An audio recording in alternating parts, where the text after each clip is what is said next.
Сәлеметсіздер ме, құрметті әріптестер. Бүгін мен сіздерді кез келген сұраққа жауап тауып беретін жасанды интеллект түрімен таныстырғым келіп отыр. Бұл жасанды интеллекттің атауы Gemini деп аталады.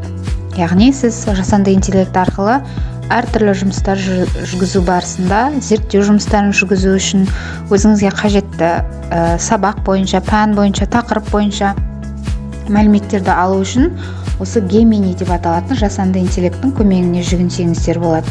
Міндетті түрде Google жолағына gemini.ai деп жазып,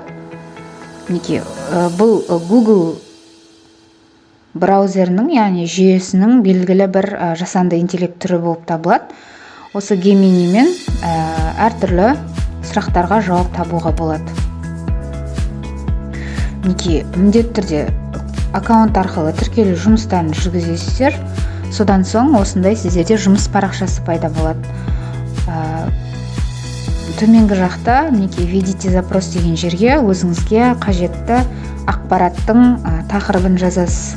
Яғни бұл жасанды интеллект түрі оқушыға да пайдалы және ұстаздарға да ғылыми жоба жазған кезде, баяндама жазған кезде пайдалансаңыздар өте керемет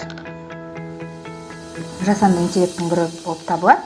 Мысалы, мен мына жерге жасанды интеллект деп тақырып жазып, сол бойынша ақпарат тауып беруді сұраймын.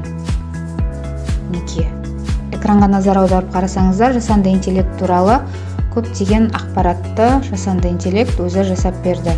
Өзіңіздің қажеттілігіңізге сай. Жасанды интеллект қалай жұмыс жасайды, оның қолдану салалары қандай, яғни нақты, қызықты қазақ тілінде әртүрлі ақпаратты сіздерге тауып береді.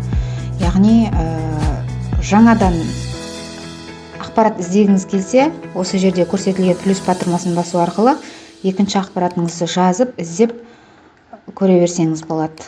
Ал іздеген ақпараттар осылай сіздің аккаунтыңызда сақталып, өзіңізге қажет кезде пайдалануға мүмкіндік береді.